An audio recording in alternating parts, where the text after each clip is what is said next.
Good morning, viewers. Welcome to Frankly Speaking with Vibhuti Jha, the first program of 2019. Thank you for joining us.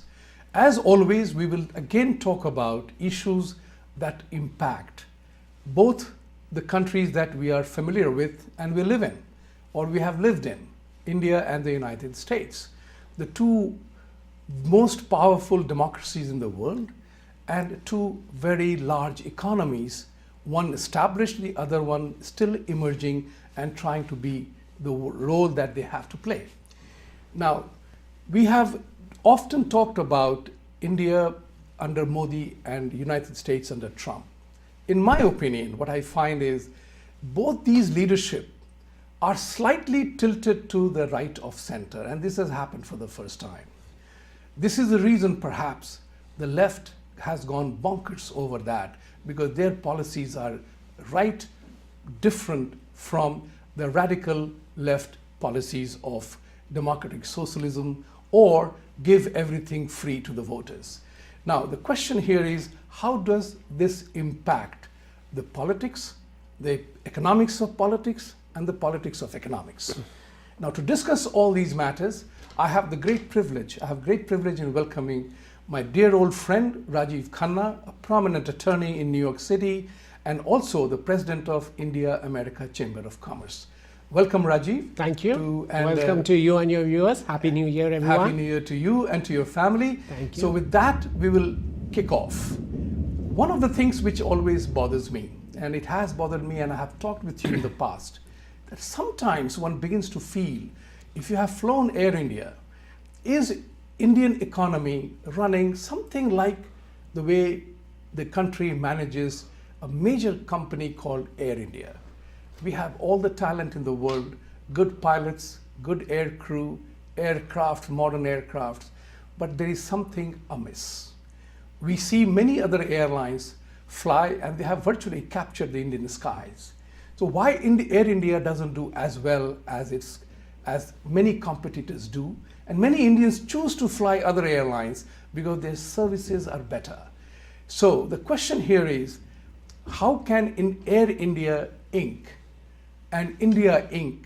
improve their performances the way it ought to be, like many other airlines are, our preferred airlines are? Rajiv, your thought on it?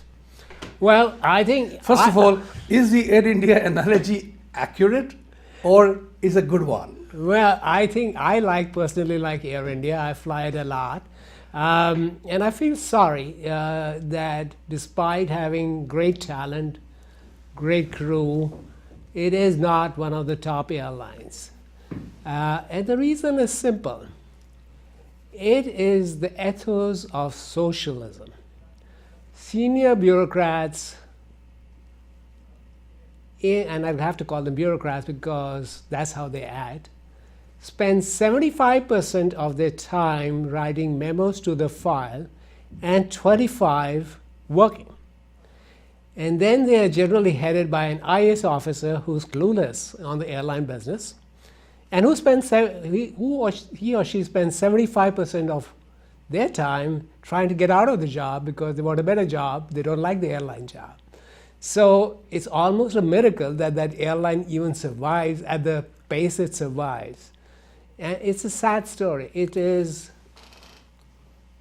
the whole world has realized after the collapse of the Soviet Union that socialism doesn't work, except India. It keeps going back to it. You see the recent elections, it's gone back to it, waive off the farm loans, there you are, you're elected. It does, instead of dealing with the fundamental issues, we get enamored by the concept of better distribution, which eventually leads to everybody getting poorer. I mean, Indira Gandhi's favorite slogan of whatever it was, Garibi Hatao. Garibi Hatao, led to a 2% growth rate. It didn't lead to any elimination of poverty. So that is the problem. I think India needs to once and for all throw the baby with the bathwater when it comes to socialism and get rid of it. And once it gets rid of it, sky is the limit for the country to rise. It's got the greatest talent pool. It's got great education system, could be better.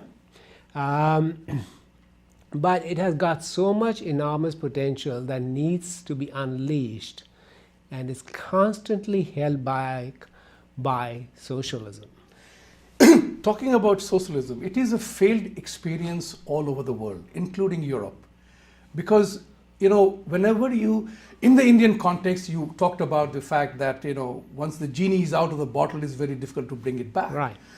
So once you have committed to socialism as your way of life in terms of giving away things, the government, and you rightly said, the bureaucracy becomes the maibab of the country. Right. Whereas in democratic socialism, it completely kills innovation because people are now looking at the government for doing certain things. And the bureaucracy, intelligent, smart they may be, but they are not adept in handling the technical specifications that the job requires. And we have become a society or a system where you grant dole. Farmers' loan waiver is one such example, in which you promise the farmers we will waive your loan without addressing, in the last 60 years of Congress rule, without addressing the structural challenges that farmers face. So you waive the loan, there is a cost to it. Who is paying for that? So you add to the federal deficit, and then deficit financing becomes your norm, and then what happens? Sarkar karegi. That is the kind of mentality that comes in. But the question here is that although I have recently heard about that the government has introduced plans, it is not pakka yet, but the government has introduced plans for lateral and vertical entry of professionals at the joint secretary level in the government of India. That came as a new surprise, but the challenge will be whether Modi will be able to push this agenda with the bureaucracy which seems to be at the receiving end of all the brickbats that comes to them. Because eventually, it is a bureaucracy that runs the government. Politicians come and go. Bureaucracy is called what the British call the steel frame of the society. Now, if for example, if MA history becomes the finance wizard of Reserve Bank of India governorship, or a person who is not, he may be any engineering discipline, but if he's in defense industry, defense secretary, how does you address the specifics of the challenges of tender for high quality, high engineering items in defense industry? That's one of the reasons why defense purchases in India remains a scandal. Going back to Bofors and as to Rafale air deal, India didn't buy many defense equipments because I think it goes through the process of select committees, the special committees and select committees, because bureaucrats are not able to take a decision. And when the Air Force and the Army says buy this, then whole hell breaks loose, because then the agents get into the play. How does the government right now, if you were to advise Mr. Modi and the bureaucracy, what would you tell them to relent on and give up on their existing power base? I think Prime Minister Modi has done a lot of good things in his 4-year term as Prime Minister. Where he has failed the country is his policy of incremental reform. India does not need incremental reform. India does not need evolutionary reform. India needs revolutionary reform. India has millions of young people entering the job market every year. If you can harness that talent and make it productive, that is called a gain. If you don't harness the talent and make it productive and frustrate it, that can be a big damaging source to the society. So you just mentioned the policy of getting people at the joint secretary level from specialized industries. Well, I heard about that 4 years ago. My question to Prime Minister Modi would be, what has he done about it for 4 years? Why is it after 4 years we're still talking about it? Why has it not been implemented? And the same is true with a lot of things. Look, Prime Minister Modi is as right of the center in economic policy as you get, and yet most of the industry is running in public sector. What's the explanation for that? We all knew long back that's a failed experience. Soviet Union collapsed. The pioneer, the guiding force for India's public sector collapsed decades ago. So why is most of the industry in India, or a very significant part of it, actually most of it, in the public sector? Why has it not been privatized? If labor is a problem, why don't you give 25% of the proceeds of every privatization to the labor? You see how fast they come on board with you. Share the gain. There are billions of dollars. Use that money, trillions actually, and use that money to build infrastructure like China has built infrastructure, state-of-the-art infrastructure. Today, United States is having a tariff war with China. India could have capitalized on that possibility by walking in and becoming a second source of supply to the United States. But India is not in a position to do that.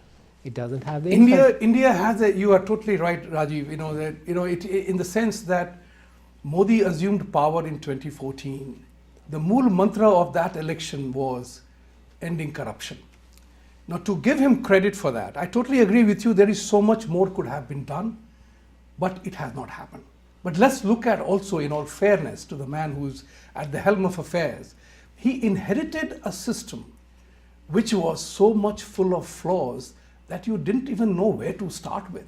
And to that end, to hit at the corruption, which I prefer to call the obesity of corruption in India. We all know, you and I both have dealt with the putting on weight part of it. We know that, because when your propensity to put on weight is greater than 1, then the challenge is that losing that 1 extra pound becomes a tough one. So look at corruption. At least in the 4 years that Modi has been in power, his government, nobody has brought a finger of corruption on the government. Now that's a big deal. The reason is very simple, because corruption became a way of life, just as Hinduism is a way of life in India. So everybody became corrupt. So think about it like this, the NPA problem in India. There are certain you are totally right. I endorse that view, and I hold the same view that India doesn't need incremental changes. It needs absolutely tectonic shifts that requires to push the system from its lethargy. So the banking sector, for that matter. I mean, NPA is a saga in India, and I have personally dealt with that issue, which is really very sad and has emasculated the banking and the financial system, where the money is gone. Nobody knows where it is. So the question arises that now, for the first time, you are seeing public sector banks being merged, closed. So Dena Bank and Vijaya Bank has now merged with Bank of Baroda, which will make Bank of Baroda the 3rd largest bank in the country. So in fairness to Mr. Modi, there are many indicators on which he has made significant shifts, or the speed of road construction, the speed of providing gas connections. I mean, even rudimentary items were a problem in India. So the point of the matter remains that 4 years is not enough, but think about it like this, one interesting data. From 1948 till now, till 2014, the total number of people filing taxes were 3 crores in a country of 125 crores. That number has doubled in the last 4 years. So that's, after all, the money collected as taxes can be used on utilities. Stay tuned, we'll come back and discuss even more explosive issues that are facing the countries of both United States and India.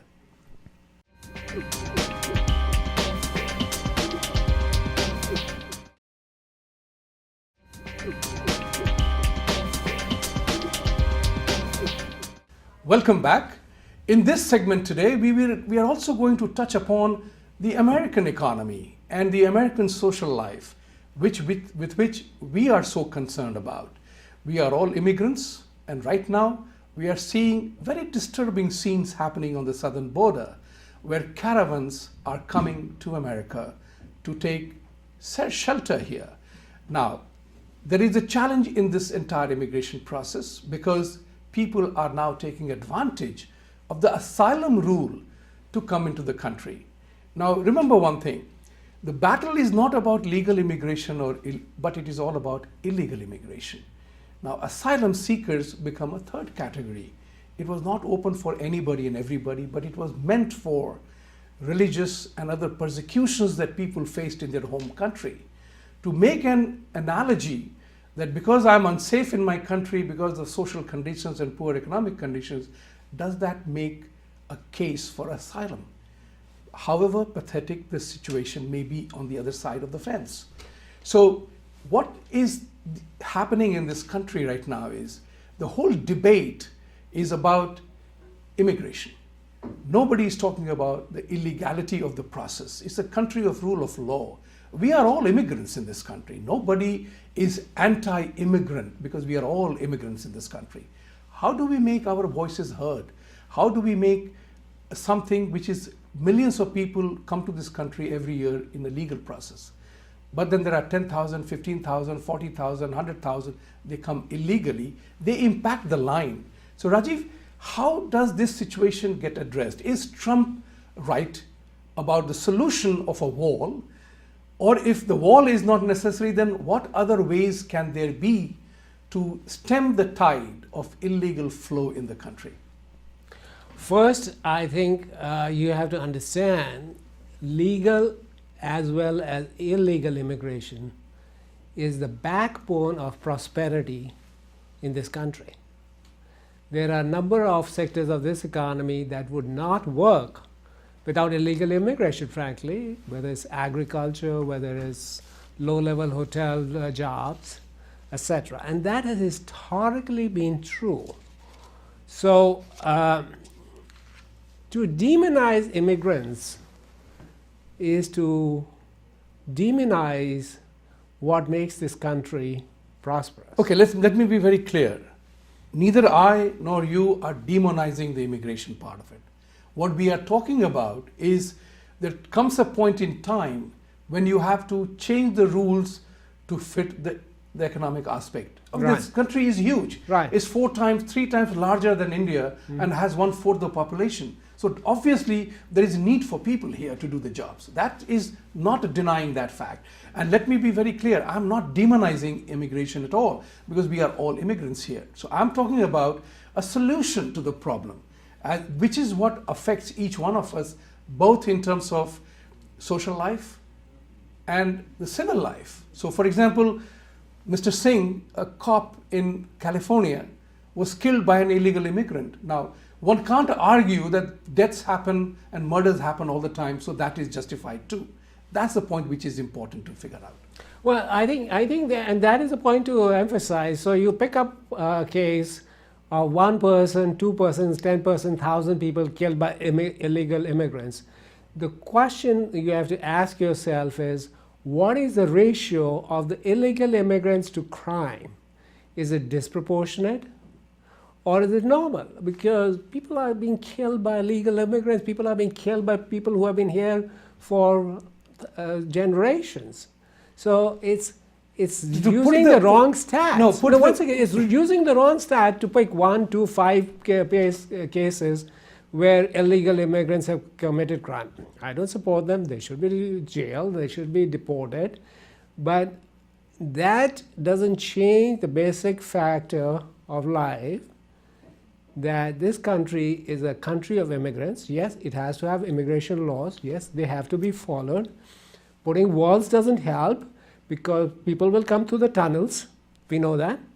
So what has Mr. Trump done about the tunnels that are under our border? What does he propose to do about them? So he's picked up a populist slogan, build the wall. Who'll pay for it? Mexico. Well, I don't see Mexico paying for it. We're paying for it as taxpayers. And what has he done? He's shut down the government on that stupid excuse. And guess who's not getting paid? It's the ICE people who are not getting paid. It's the border security that's not getting paid. It's absurd. It is absurd. It is totally absurd. It is not only absurd, it's very sad too, because what is happening right now is that you are not addressing the real challenge. As it happens in politics most of the time, nobody is addressing the real issue. Just like the farm loan waiver in India, nobody addresses the structural challenges. So do you think by increasing the legal immigration numbers from 1 million to 2 million solves the problem? Well, I think one part of Trump's policy is really right. We need to see what talents we need here, and rather than have a family-based immigration system where your brother and sister can come in, it should be the talent-based immigration system. We need X number of doctors, we need X number of nurses, we need this kind of engineers who has got the talent to fill that job. We should do that. And frankly, if there is need on the unskilled labor side, that should be part of the quota too. So we need to see where is the deficiency in our labor force, because it's not across the board, it is in certain sectors. Correct. And we fill that, and we constantly reevaluate the situation and constantly refill that.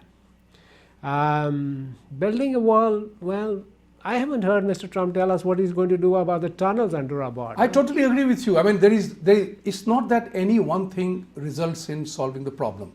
But when you begin to address the problem, as they say in theory of economics, that you can pump in money and distribute it all over the planet, you will have tiny growth everywhere. But you pump it into some direction, a shift begins to happen. Is the wall a shift? That is, as you rightly said, tunnels are there. People will find a way. I mean, human mind is absolutely ingenious. As I say, nothing can be foolproof because fools are so ingenious. So that is a point where people will find a way to scale the wall or blow the wall. God knows what will happen. But important part here is it's a numbers game. You are totally right. I agree with you that 15,000 or 16,000 people coming in caravan don't upset the social fabric of America. They are running away. But there is another issue here. Now, all these people who are running away from that country, should the United Nations or the global community, because immigration is a problem. When 2 million Bangladeshis jumped into India in 1971, it created a major pressure on the Indian economy, which is already overpopulated and poverty-ridden. When Indira Gandhi came here for help, she was pooh-poohed. Nobody helped her. The question is now, the same people coming here, the illegal immigration now is a problem here. The question is, who is addressing the real challenge? Should Venezuela and should the countries where people are migrating, the leadership and the economic policies of those countries be interfered with and made better so that people don't have to come? So for example, the new president of Mexico, he has proposed to build a 5-mile, from the 5 miles from the border of the United States, a free trade zone so that people don't have to go. And he's also promising to increase the wages in those free trade zones by 100%. Now, how will that eventually work? I do not know. But the important part is that unless and until you take what you earlier said, revolutionary steps to solve a problem, the incremental one, inko abhi aane do phir baad mein dekhenge, that is the one where the politicians have to become more honest with the people that they represent. And that's important. Politicians have to change because there is no one solution to all the big problems. There are problems and there are smaller solutions that may help better. So you are right. The number of immigration has to increase dramatically to adjust these scenarios so that from 1 million, you are able to have more. And that's what perhaps Trump is trying to do, to have a merit-based system of immigration so that what the country needs, people come here. Stay tuned. We'll get back to you on a couple of other issues right after these messages.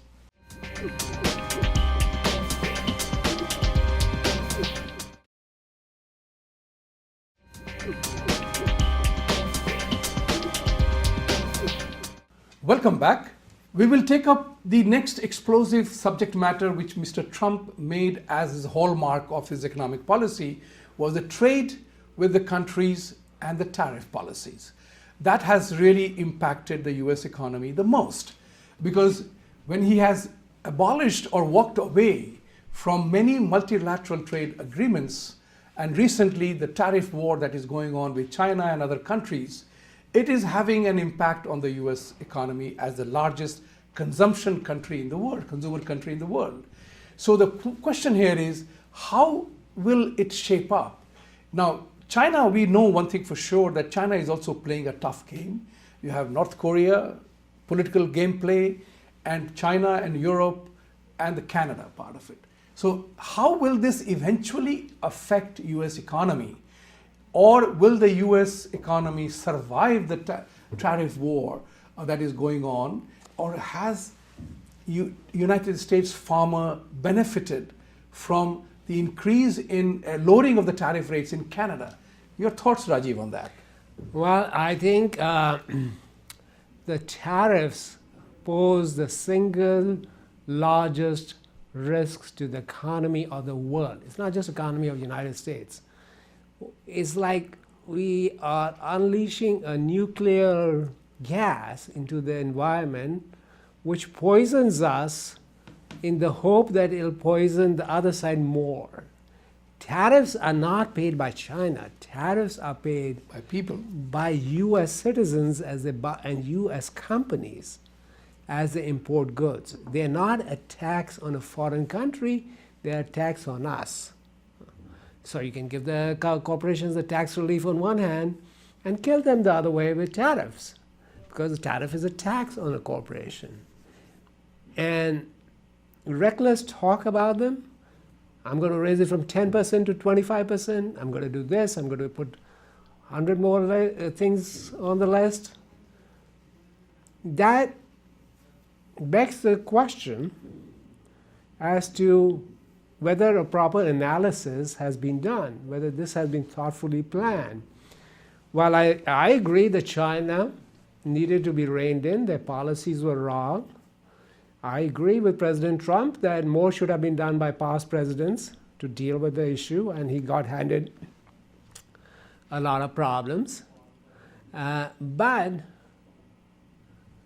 it still has to be handled rationally. It cannot be handled with 3 a.m., 4 a.m., 5 a.m., 6 a.m., 8 a.m. tweets. It's almost childish to try to poison your own economy, your own stock market, in the hope that it poisons the other side more.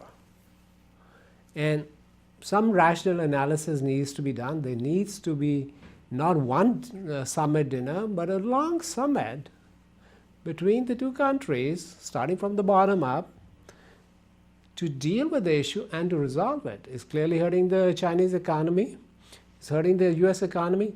Does it make us really happy that it's hurting the Chinese economy more than it's hurting the US economy? Well, if the policy is of containment of China, if the policy is that China should never rise to the top of the list, that's fine. So we will make ourselves poorer, hoping that we're making China even more poorer, so that they cannot ever rise to be number one as they aspire to be. But that's childish. But as a student of economics, if I may say so, trade and tariff gameplay goes on all the time. And right. Tariffs are raised primarily or imposed or to protect the domestic industry, because there is a need for what you call not an egalitarian but a fair system. So if I am manufacturing something and I'm a poor country, I can be easily wiped off. My imperfect market economy or poorer manufacturers can be completely eliminated by sophisticated supply or dumping by many countries. China is accused, is a master dumper in the world. No doubt about that. So no doubt about that, whether it's the steel products or anything, even the 9/11 memorabilia are made in China. The question is, I'm not anti-China, I'm saying that trade and tariff go together. So if you want to have trade, then you have to have a rational tariff policy, and I totally agree with that. The question is, at what point? So the question is, like, for example, when Canadians used to have very high tariff of American agricultural produce.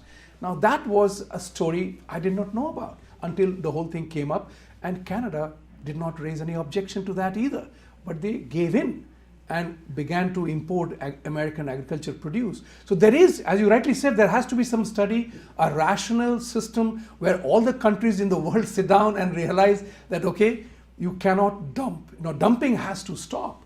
And that's the part of the economic play that goes on between one country and the another. So there was a time when, I don't know whether you know it or not, but I know that this fact, that all the garden chairs, the white plastic material that United States used to have in Home Depot, they were all made in China. There was nothing made in the United States. So when you are looking at a consumer, that I got something cheaper from China. China is a master counterfeiter in the world. Who doesn't know that? The question here is that how is United States, Trump taking the bull by the horn? Yes, it will hurt. Remember that. It will hurt some people. But is it looking towards solving the problem? Or is it looking at aggravating the problem before it solves the problem? I think the problem I have with Mr. Trump's policy is that it is looking at political rhetoric given in Twitter. This is a discussion that should be had with the Chinese government closed door. Solutions should be worked out. I'm all for that. And in fact, what he's doing is contrary to getting a solution, because we all know with the Chinese, saving face is important. The more you slap them publicly, the less inclined would they be, or the less possible it is for them to come to a solution. This is a tough talk that's had best behind closed doors, not on Twitter. So you have problem with his style, not with the argument. Well, his style is going But to he is definitely but his talking style about- is going to kill Huh? the ultimate goal, which is to get a better deal with China. I don't think we're going to get as good a deal as we would have if he had had those discussions behind closed doors. He's going to get something, but I don't think he's going to be as good. And his style is frankly making them more resistant and increasing the pain in the US. So what he's doing, he needs to modify his style. He cannot act like a playground bully, a 14-year-old kid trying to bully the other guy publicly and trying to impress the girls around him. Okay, It doesn't work. There is a very interesting line that we say in Hindi, "Laton ke bhoot baaton se nahi mante." So the point of the matter remains is that maybe China understands the tough language. But they don't have a democracy. When people say, here China becomes an issue here because we know that how China has captured global economy by putting sovereign funds investment in Africa and everywhere else. So they are putting their own goods and services in those countries by giving them loans and Loan to own. invest. Yes, loan to buy the Chinese goods. So the question here is China the devil in the corner? Or is China the panacea to the world's tariff problems? Now somebody has to take the bull by the horn. We all know that how China has from time to time tried to bully India, and many times on political front, on Chinese here and there. China has been a bully nation. Let's accept that reality. To say that Trump issues tweets, I agree with that. I mean, you don't make national policies on tweet. That's perfectly fine. But the question here is how when you shake the system, when you take the bull by the horn, somebody has to do that. Taking your own argument, when you want to shift that entire negotiation, and he says things are moving forward, things are moving back, whatever it will not be 100% to the liking of China, it will not be 100% to the liking of United States. That's what the art of deal making and what negotiation is all about. You do not have to you will not get everything that you want. It has to be a compromise. But the important part is that, as you rightly said, the tariff is paid by the people.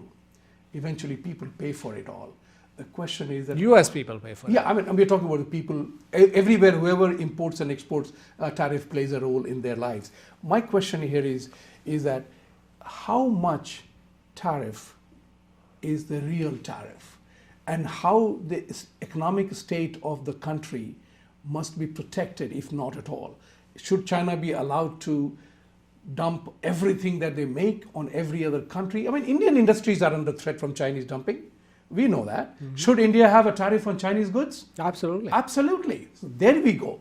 So the question here is that there is one country called China that has the ability to solve the problem, and whether they will come to the plate in an honest way, I do not know that. I don't have the answer for that. I don't think they will come to the plate in an honest way, but it's still a discussion that has to be held in private with them.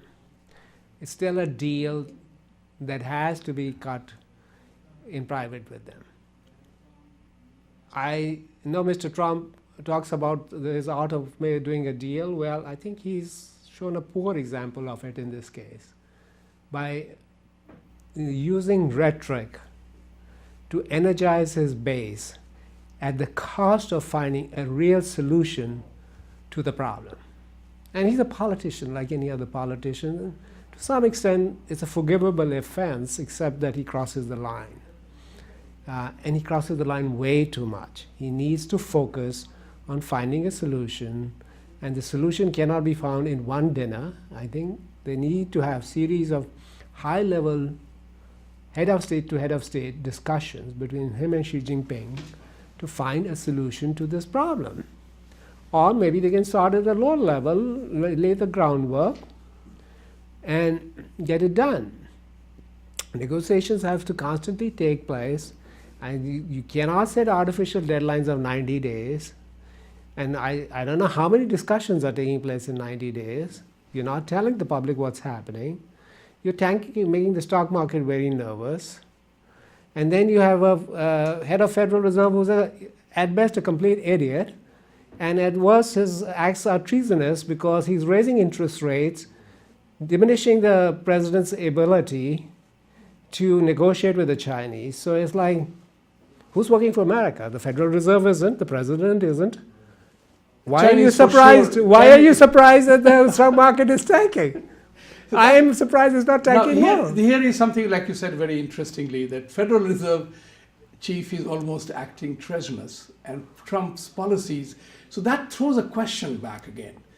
Presidents come and go. The system has to survive. Presidents will be one term, max 2 terms. They come and go. The question is, can a tectonic shift in policies, prescriptions happen without taking the people into control? And my personal opinion about Mr. Trump is that he has forgotten the art of increasing his base or taking people along. Politics is that art, is that you expand your base, you convince more people of your thought process. But in his case, I find it absolutely shocking that he has been antagonizing his own party guys. So Congress, House of Reps were his people, Senate are Republicans, and yet not much could be done between the House and the Senate. So the question is, he is at war with every senator, every congressman, and he tweets and gets into battle with everybody.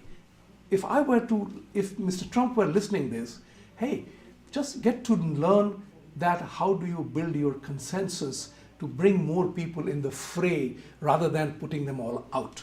Well, that's not his style. That's not his style. He's actually neither a Democrat nor a Republican. He's got his own base in the middle, and he keeps it energized. You're right. He can shoot anybody on Fifth Avenue and they will still support him.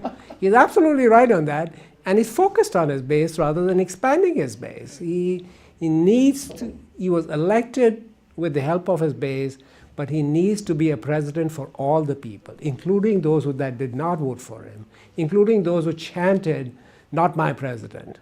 He needs to grow up. He's 70 years old plus. He needs to grow up and understand that he's a president of United States, of all the people of United States, not just his base. There's equally important point to that. I think in his mind, he still believes he's running Trump Inc. It is USA. It's a government. It's not a private enterprise. And therefore, the challenges of legislative agendas, the challenge of what you can't do just because you want it done. You could have done anything in Trump Inc., but you can't do that in the USA scenario. And one example is that if you want to ban people from coming to the country, there is a justice system that stops you, because legally you can't do that. Therefore, he has to show more wisdom, he has to show more accommodation, and he has to show the ability. If you are the art of deal maker, Mr. Trump, then you have to make a deal to make sure that you expand your base to fulfill your agenda. Well, I think he'll get re-elected on his base, and he may be absolutely right on that, but still, history will not judge him as to how he dealt with his base. History will judge him as to how he dealt with the United States of America. What state? He's done some great things. He's done great things for the economy. He's done great things in tax cut for the corporations. he has got the growth rates going up, but he needs to mature more and deal with issues more, more in a more presidential manner, whether it's dealing with China, whether it is dealing with the opposition, where he cannot get into a dog. Let me just ask you, this particular word is used very often. He is not presidential. Now the question arises is, how do we define what is presidential? Is it behaving well? It is saying the right thing? Or even political correctness? So what is presidential? It is a combination of many things. Tough decision making, as we say in leadership, in our work, we call it leadership as somebody who is maker of the mood of the people, and he's also the architect of the future. And these traits can be learned. The leadership is not about charisma or being pompous in her statements. I will give you that and I will give you this. The leadership has to have a clear definition that you are making the maker of the mood of the nation. Now, mood in this particular case is not a touchy-feely stuff. The mood is the mood of ambition, the move of depression. How do you make the mood of the enterprise or the country is by doing the right things, building trust, and designing the architecture of the country that you want to be. So history will judge him whether he was carrying the mood, making the mood of the people, or he designed a good architect of that. Here comes a very important point here now. We are all part of media right now. So it's important to talk about the role of mainstream media, the digital media, the television media. Recently, there was a book being written by a famous editor of New York Times, in which it is mentioned that even a newspaper like New York Times has become the voice of the opposition rather than retaining their individual editorial integrity. And that's what we see in the media that play out, where media is now playing the role of the opposition. And it's happening in both India and in this country as well because of the disposition of left-leaning. And they are fearing, in my opinion, that if these two presidents succeed with their economic agenda of performance and better economic returns and better stock market and better performance, the left agenda of giving things free might derail the system. Your thought on that? I think the media has been the most disappointing. Turning first to the US. Yes, New York Times was always left-leaning, but it hadn't gone crazy as it has gone. CNN used to be balanced. I used to love to listen to it. I can't bear to listen to them more than 5 or 7 minutes. Even Anderson Cooper, who I greatly respected, has lost his mind because they are so filled with hatred for Trump that they can't grow out of it. And they cannot give you a balanced view of the news. They have no sense of balance left. And in the process, they will eventually destroy themselves, because when people like me who want to hear a balanced news, even though we may be biased one way or the other, turn them on and see the nonsense they talk, all one-sided, they switch them off, right? It's the easiest thing to do. It's the media should understand that people vote for their popularity with their feet or with their clicker, right? Yeah. You switch them off, right? So if they cannot give a balance view, they will be switched out of the thing. And newspapers like New York Times have to understand too. People don't have to read that. There's no rule that says you have to read the New York Times. That's why we call my program as Frankly Speaking with Vibhuti Jha, because here we are able to talk things which we like or don't like, doesn't matter. But let's talk about frankly speaking on issues that are important for us, because truth alone helps. Truth and trust have become victims of the mainstream media shenanigan, if I may call it. And as Rajiv rightly pointed out, that if fans of CNN, he's a fan of CNN, and he's put off by that. The question is, we are seeing a pretty vulgar failure of media, of which we are part of. We are not for or against anybody. We want to discuss issues. And that's what is important, that nobody is talking about issues. It's like the famous Hindi word, everybody is living in his own tiny world of Ardha Satya, the half-truth. And that's hurting the process. With these words, I end the program today. Thank you very much for joining. Thank you, Rajiv, Thank you for having me here. And I wish that everybody has a wonderful 2019. Don't be despondent. Move on. Thank you. Thank you.